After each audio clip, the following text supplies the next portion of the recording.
Welcome to Fun and Games Side Quests. Every episode is a different host sharing a video game they love and why they love it. Hi, Fun and Games listeners. I'm Jenny Windom, also known as Kimchika, and I love discussing and sharing games, especially indies. By day, I work in the games industry. For example, I am the host and one of the organizers for Wholesome Games, and I've done community marketing and influencer strategy for a bunch of titles. I am also part of the Soft Not Week team, and we just launched a game called Spirit Swap Lo-Fi Beats to Match 3-2.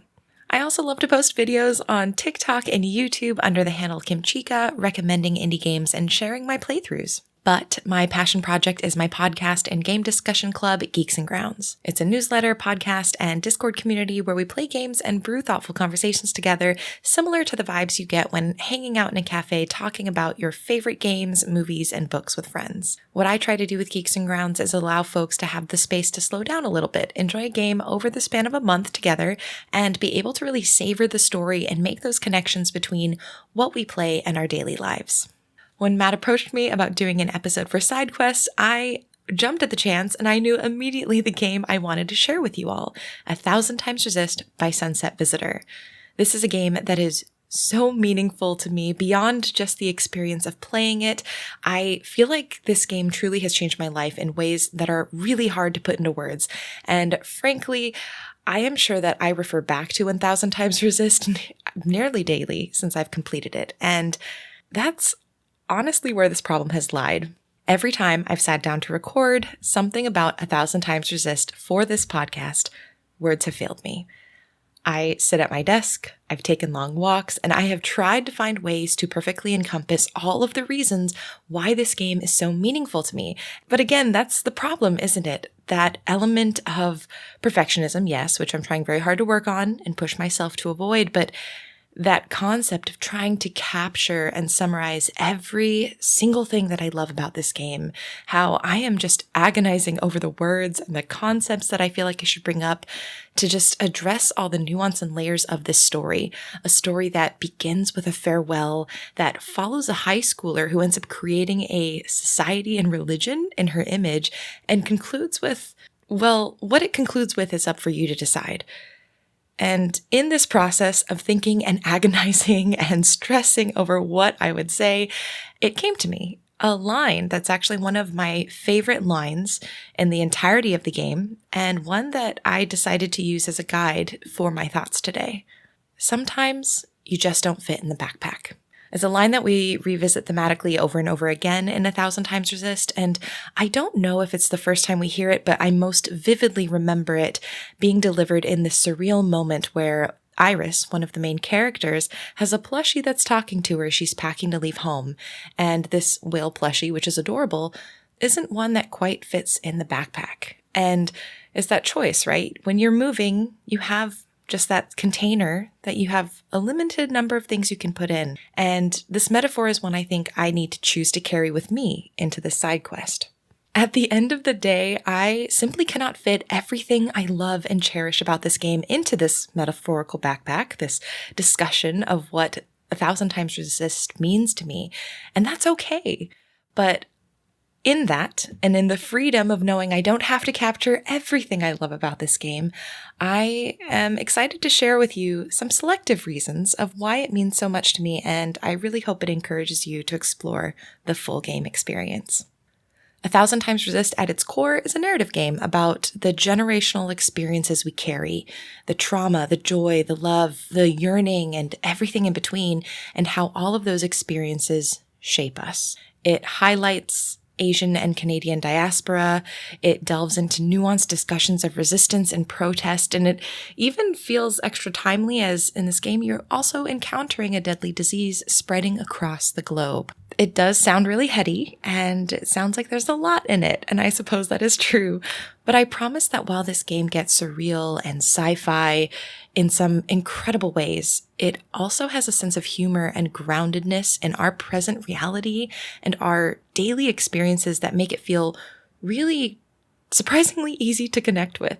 The majority of the game is spent controlling Watcher, one of 6 sisters who are leaders within this insulated society led by the All-Mother, a near-biblical figure who not only originated each of the sisters, as they're all clones, but also protects them from a deadly pandemic that has ravaged the outside world.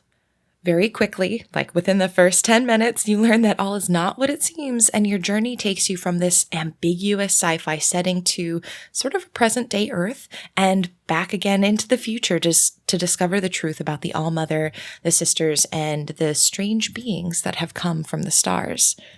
This game is fully voiced with beautiful performances by each of the cast.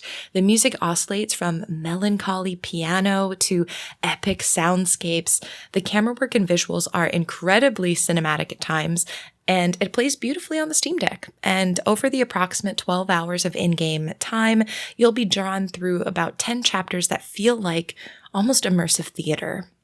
And I'm really happy to say that the team has been getting their flowers since launch, even winning accolades like a Peabody Award and nominations for Hugo and Nebula Awards. Not to mention, the community around this game is absolutely incredible. They even created a fanzine last year called Blue Communion that you can find on itch.io, so definitely go check it out if you're a fan of the game. But now we've come to the conclusion of what I feel is the easier territory, the summary, the general description of what is 1000xRESIST and what are the general vibes of the game. And here's where I need to go back to that line. Sometimes you just don't fit in the backpack. Sometimes everything just doesn't fit in the backpack. So today, as I reflect on 1000xRESIST, I'd love to go into what I've kept closest to me, what I've kept in the backpack, and I still carry with me from my time playing this game. I carry with me both a yearning for a culture that I can't ever really know, but the hope and potential to create something new. 1000xRESIST definitely explores Chinese-Canadian diaspora, and in one of the scenes, Watcher, which is one of the clones, exploring within a memory of the All-Mother, feels that longing in the apartment. Watcher says a line, something like, "Isn't it strange? I've never actually been here before, but everything in my body tells me it's home." And this unique longing for home is something that I carry with me. We see Iris, a Canadian-born Chinese, and her tension with Zhao, a fellow teenager who's more recently moved to Canada from Hong Kong, and their relationship is a complicated one because of their different embodiments of what it looks like to be part and what it feels like and to be part of that diaspora. For a little bit of context, I'm half Korean, and being raised with both Korean and US culture sometimes felt like I got the best of both worlds, and sometimes it felt like living in this liminal space where I couldn't quite fit fully into either. And visiting Korea throughout my childhood and even this past year, I felt that yearning of home in a place that I've never really lived. And so I think this idea of that complexity, of that longing, that yearning for something that perhaps generationally you know is part of your history, but you haven't experienced personally, is something that I really appreciated within this game. And it's allowed me to appreciate what this feeling can mean. And rather than perhaps a mournful yearning, it's allowed me to feel hopeful to create something not quite like what my mom or grandmother grew up with as people who lived in Korea, but perhaps a culture that blends everything and is something unique to me. In playing 1000xRESIST, I carry with me the story of the parents in this game, Ma and Ba, Iris's parents. They are flawed individuals, but with all their multitudes, one of my favorite things we learn about them is we learn they fought for a better world during the Hong Kong umbrella protests. And there's a conversation where Ma in particular is wondering if it was all worth it years later when nothing had meaningfully changed. I'm thinking specifically of a conversation that we hear between two of them, a conversation that I actually did go and look and want to read out loud because it's one that I think is especially important today. Ba says, after Ma asks, was it all worth it? He says, the world watched it all happen, heard our voices, saw us bleed. So if we stayed silent, didn't stand up for ourselves, they would say that this was how it always was. They would say, this is what the people wanted. But no, they can't say that because it has gone down in history that we resisted fiercely, that we fought for a different future until we couldn't. That legacy lives in us. And when Ma replies, it dies within us too, Ba responds, but it lives on in Iris, our daughter. Right now when I see what is happening in our government, in the US in particular, but all around the world, I cannot help but carry that conversation with me and think about what choices are we making for the future? What choices am I as an individual making for the future? What actions are we taking now, even though we know that they may not lead to meaningful or tangible results for us in this moment? And how can we set the stage for future generations to carry momentum forward? And speaking of carrying the momentum forward, I will close out with I carry with me from this game ideas of forgiveness, choice, and moving forward. And that sometimes you do need to let things go. Remember, not everything can fit in the backpack. And that to make room for healing, at some point you do need to let go of previous traumas. You can't carry things with you forever. And letting go doesn't necessarily mean completely forgetting or not acknowledging the role, perhaps, that these challenges, traumas, difficulties have had in your life, but it simply means allowing it the space to have the acknowledgement and, again, leaving it behind and moving forward. Iris's ma has another quote that I wanted to read out loud that I think about very regularly. Iris's mother says, "We are poor technology. The human body and the brain, too capable of storing clutter, too desperate to hold on to things. You just have to move forward."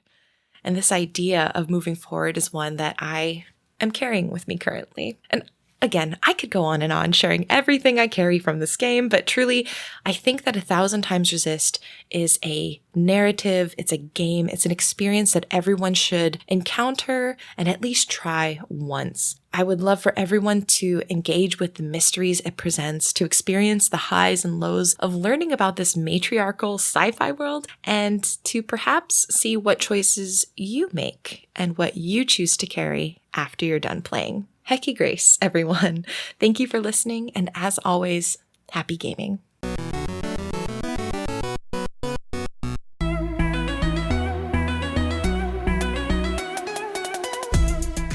Welcome to No Small Games, the indie gaming recap and review podcast. I'm Kate, also known as Cater Blossom. And I'm Emily. You might also know me online as The Specific Egg. And we met streaming and playing video games on Twitch. At No Small Games, we combine our favorite genres to experience everything the indie game world has to offer and share it with all of you. We believe there are no small games, only small game studios. Each episode, we'll choose one indie game that we each played separately and discuss our playthrough experience together. The good, the bad, and our most memorable moments. We'll follow our recap with a review and announcement of which indie game will be featured on our next episode. We invite you to play each game along with us and would love to hear from you about your playthrough experience. Hey, Kate. Hey, Emily. I hope that No Small Games brings everyone some big fun. CPOV. CertainPOV.com.